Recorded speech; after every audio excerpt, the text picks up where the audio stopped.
Please ভিডিওটা দেখে কেউ হাসবেন না, কারণ আমার নিজেরই এত হাসি পাচ্ছে যে কালী পুজো চলে এলো আর আমি এখন কি না রান্না পুজোর ভিডিও এডিট করতে বসেছি এবং সেটা এখন শেয়ারও করব। আসলে আমি ভিডিও করা প্রায় বন্ধ করে দিয়েছিলাম, 1.5-2 বছর ধরে আমি ভিডিও বানিয়েছিলাম, তারপরে মাঝখানে কয়েক মাস প্রায় 6-7 মাস আমি পুরোপুরি বন্ধ করে দিয়েছিলাম ভিডিও। হুট করে রান্না পুজোর সময় থেকে আমি আবার স্টার্ট করলাম যে না কিছু ভিডিও দিই। তো সেই জন্য রান্না পুজোর আমি কিছু ক্লিপস তুলে রেখেছিলাম পরে শেয়ার করব বলে, কিন্তু তারপরেই দুর্গাপুজো চলে এলো। আসলে ওই ধারাবাহিকতাটা আর ছিল না যে ভিডিও করছি সাথে সাথে এডিট করে দেব, ওই করে রেখেই দিয়েছিলাম। দুর্গাপুজোর ভিডিওগুলো আগে দিয়ে দিয়েছি, রান্না পুজোর ভিডিওটা তাই এখনই দিচ্ছি।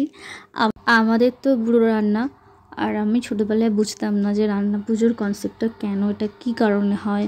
জানতাম যে আচ্ছা বছরে একবার রান্না পুজো হয়, যেদিন অনেক রকম রান্না হয়, একসাথে খাওয়া হয়। কিন্তু এখন বড় হয়ে সোশ্যাল মিডিয়ার দৌলতে আমি অনেক কিছু জেনেছি যে কেন রান্না পূজাটা করতে হয়।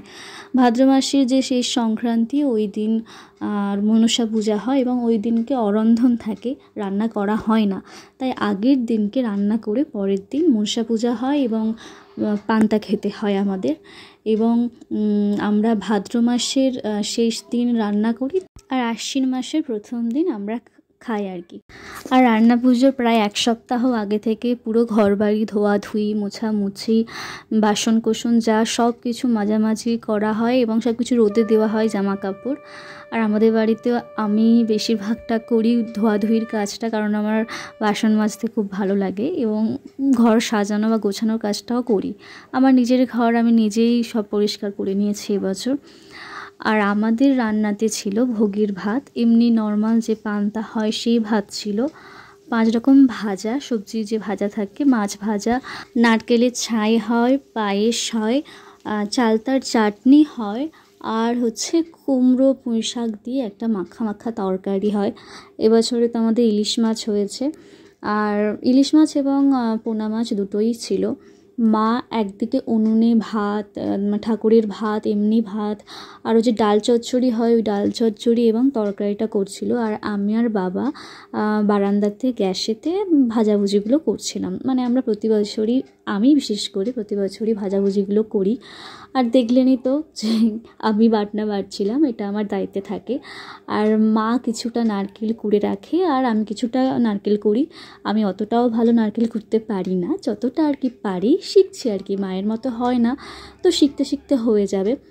আর আমরা পান্তা তো পরের দিনই খাই, তার আগের দিনকে আমরা যে ভাতটা রান্না হয় ওটা আমরা খাই পান্তা হওয়ার আগে। আর আমার ছোটোবেলা থেকেই এই ভাতটা খেতে খুবই ভালো লাগে।